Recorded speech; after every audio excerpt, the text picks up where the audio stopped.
somewhere in a data center, on a server you'll never see. Your name is sitting in a file. Your address, your social security number, maybe your bank account. For over 100 million people, that file was stolen.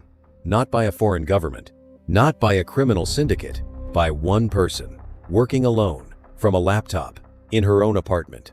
And when the FBI finally found her, she wasn't hiding in some bunker. She wasn't overseas. She wasn't using a stolen identity. She was bragging about it online, under a random Slack handle, to strangers. This is the story of the woman who hacked 100 million people and got caught because she couldn't stop talking about it. Most people never think about where their data actually lives. It feels abstract, somewhere in the cloud, somewhere safe, somewhere someone else is watching over it. In reality, the cloud is just other people's computers, physical servers, sitting in warehouses, owned by a handful of massive companies most of us never think twice about. One mistake, on one server, in one of those warehouses, can ripple out to touch millions of lives who never chose to trust that specific company at all. They just applied for a credit card. They just opened a bank account. They had no idea their information would end up sitting behind a wall that someone forgot to finish building. Paige Thompson grew up the way a lot of engineers do. Curious, restless, more comfortable with computers than people. She spent her teenage years the way most future hackers do, taking things apart. Systems, software, rules, just to see how they worked, just to see if they'd break. By her 20s, she was good, really good. Good enough to land a job at Amazon Web Services, AWS, the cloud infrastructure that runs half the internet.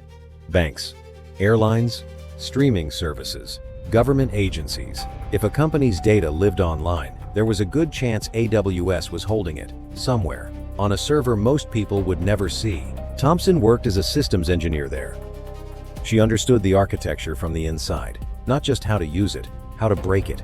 She knew where companies typically made mistakes. She knew which settings got overlooked during a rush deployment. She knew the exact gap between what a system was supposed to do and what it actually did in practice. That kind of knowledge is valuable. In the right hands, it builds better security. It gets companies to fix their mistakes before anyone gets hurt. In the wrong hands, it builds a map of exactly where the locks were broken. Then she left AWS. Officially, she moved on to other jobs in tech. Unofficially, something had shifted. Friends and former colleagues later described her as increasingly erratic, struggling, isolated, posting strange scattered messages online at odd hours of the night. Online, in the small corners of the internet where hackers and security researchers gathered, she used a handle that fit the mood: erratic. Not a code name chosen for mystery, not something meant to sound intimidating, just honest. By 2019, Thompson had built a script, a tool, something she used to scan the internet for a very specific weakness: misconfigured firewalls. Specifically, firewalls running on AWS. See, when a company builds its systems on AWS, it's still responsible for configuring the security correctly. AWS gives you the walls. You have to build the locks yourself. Some companies get it right, some don't. And when a company gets it wrong, that mistake can sit there, invisible, for years. Nobody checking, nobody noticing, until someone comes looking for exactly that kind of mistake. Thompson's script was built to find the ones that didn't get it right. It scanned server after server, company after company, looking for one specific type of error. A door left slightly open, in a wall nobody was watching. One day, it found Capital One, one of the largest banks in the United States. A bank that stored data for over 100 million customers, credit applications, social security numbers, bank account numbers, credit scores, addresses, names, all of it sitting behind a firewall that had been set up wrong. The vulnerability had a technical name: server-side request forgery. But the concept was simple: trick the server into making a request it shouldn't make, get it to hand over credentials it shouldn't hand over. Once Thompson had those credentials, she had a key. Not to one file, to everything. She didn't need to break down the front door. She didn't need to guess a password or crack an encryption key. She just walked through a door someone forgot to lock, and nobody was standing guard on the other side. Over the following weeks, Thompson pulled data out of Capital One servers, slowly, quietly, methodically. More than 100 million records, names, addresses, dates of birth, self-reported income, credit scores, Roughly 140,000 social security numbers, tens of thousands of linked bank account numbers, fragments of transaction history. It was one of the largest data breaches in U.S. banking history. And almost no one knew it had happened. Almost no one, because Thompson couldn't stay quiet. She started talking on Slack channels used by a loose, informal community of hackers and self-taught security researchers. On GitHub, where she stored some of her tools publicly for anyone to find.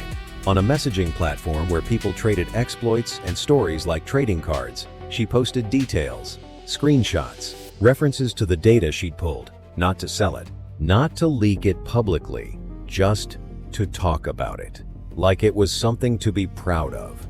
Like she needed someone, anyone, to know what she'd actually managed to do. One user in that Slack channel read what she posted and felt sick. They didn't know Thompson personally, but they recognized exactly what she was describing. A live, ongoing breach of a major financial institution. Not a hypothetical. Not a demo running on a test server. Real data. Real people. Still exposed right now while she was casually describing it in a chat window. So they did something Thompson never expected. They reported her. Not to the police first. To Capital One itself. An anonymous tip sent directly to the bank's responsible disclosure email the inbox companies set up specifically for people to report security flaws. It included details only someone with real access could have known. Capital One's security team read it, and their stomachs dropped. They pulled logs, cross-referenced access patterns going back weeks, found the exact vulnerability described in the tip, confirmed it was real. Confirmed it was already happening, and had been for some time. Then they called the FBI. Federal agents moved fast. They traced the digital fingerprints back through AWS infrastructure logs, back through GitHub activity, tied to real account metadata, back through Slack messages that were never meant to be read by investigators. Every post Thompson had made, every screenshot, every careless detail she'd shared, just to feel seen by people who understood what she'd pulled off. All of it pointed toward one person. A former AWS engineer living in Seattle, Paige Thompson. In July 2019, FBI agents searched her apartment. They didn't find a criminal mastermind's lair. They found a small home. Computer equipment scattered across a cluttered desk. And, according to investigators, firearms and drug paraphernalia mixed in among the mess. They also found data matching Capital One's stolen records, sitting quietly on her hard drives. Thompson was arrested that same day, charged with wire fraud and computer fraud and abuse. The news broke fast. 106 million people exposed. Suddenly, ordinary Americans were checking their own credit reports for the first time in years, wondering if their social security number was one of the ones sitting in a folder on a hacker's personal hard drive. Capital One's stock dropped within hours of the announcement. Congressional committees started asking questions almost immediately. How does a company holding data for over 100 million people get breached by one person? Working completely alone? With a script she built herself, in her spare time? The answer, uncomfortably, was simple. A single misconfigured firewall. One mistake, made once, probably years earlier, multiplied across 100 million lives who never got a say in it. Executives from Capital One were called to testify before Congress. Lawmakers wanted to know how a breach of this size had gone undetected for months. They wanted to know why a random tip from a stranger in a chat room caught it, and not the bank's own security systems. Other financial institutions quietly started auditing their own cloud configurations that same week. Nobody wanted to be the next headline. Security researchers pointed out something uncomfortable. This exact type of vulnerability wasn't rare. It wasn't some obscure, once-in-a-decade flaw. It was a known, well-documented weakness that showed up across thousands of companies who'd migrated to the cloud faster than their security teams could keep up. Capital One just happened to be the one someone found first and talked about, loudly enough for the right person to notice. But the story wasn't over, because as investigators dug deeper into Thompson's history, they found something strange. This wasn't her first target. Prosecutors alleged she'd used similar techniques against dozens of other organizations over the years. Universities, private companies, at least one state agency. Some breaches, prosecutors said, weren't even about stealing personal data at all. They were used to secretly mine cryptocurrency, using computing power that wasn't hers to use, running up massive server bills on someone else's account, without them ever knowing why. Not always for financial theft in the traditional sense. Sometimes, it seemed, just to see if she could get in. Just to prove to herself that the locks people trusted didn't actually work. Investigators found evidence suggesting some of these other intrusions had gone completely undetected for years. No alarms triggered. No breach notifications sent. No headlines. Just quiet, unauthorized access sitting in system logs that nobody had bothered to review. One of the more unsettling details to emerge was how little technical sophistication some of these intrusions actually required. In several cases, the same basic pattern repeated itself. A misconfigured setting. A permission left too open. A default left unchanged since the day the system was first set up. Small mistakes. Made by ordinary IT teams, under pressure, moving fast, trusting that someone else would catch what they missed. Nobody did. Not until Thompson's script found it first. Investigators also noted something else, a pattern in the timing of her activity. Many of the intrusions occurred late at night, or in short bursts spread across weeks, consistent with someone working alone, without a team, without a deadline, without anyone checking her progress. It painted a portrait less like an organized criminal operation, and more like a single person testing the limits of what she could get away with, one server at a time. The trial took years to reach a verdict. Delayed by legal motions. Delayed by the sheer complexity of tracing digital evidence across sprawling cloud infrastructure.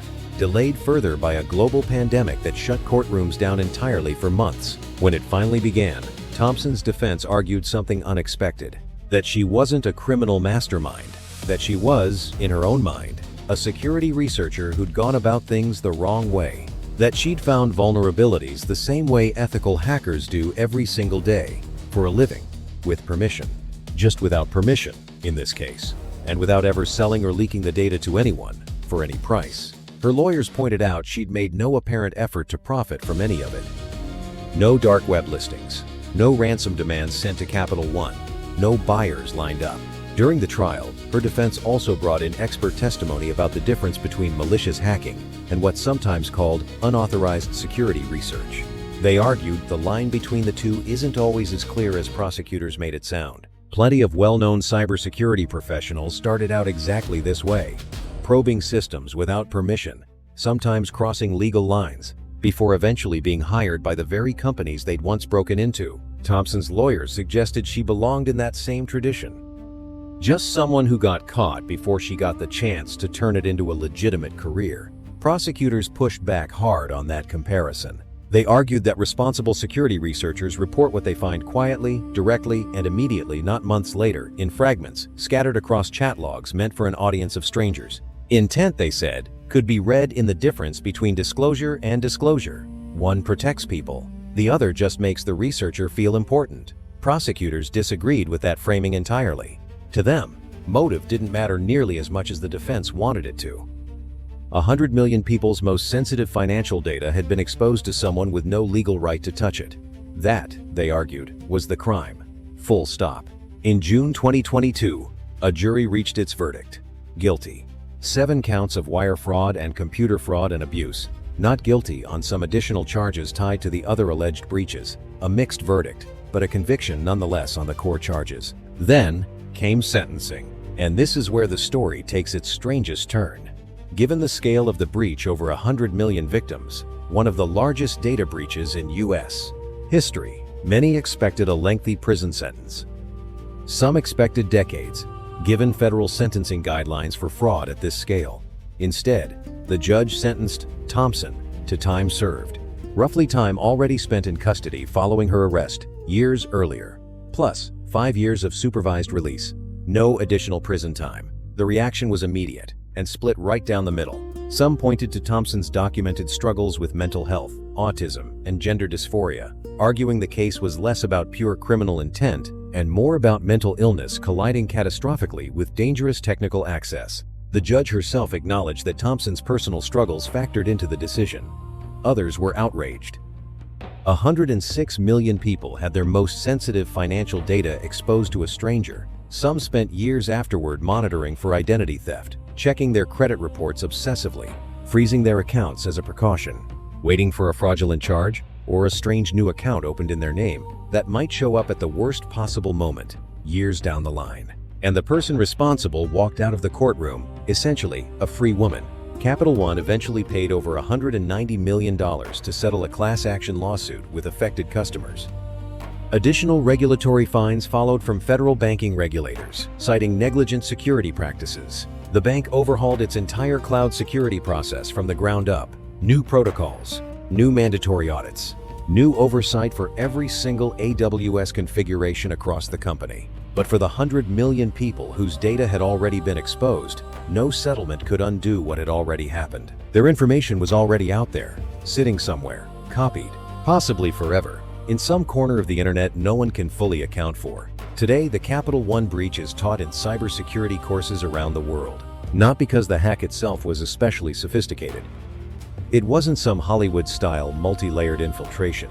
It wasn't months of careful social engineering or an elite team working in shifts. It was one misconfigured firewall, found by one person, with one script she wrote in her spare time, out of curiosity or boredom or something harder to name. That's what makes it genuinely terrifying. You don't need to be a nation-state.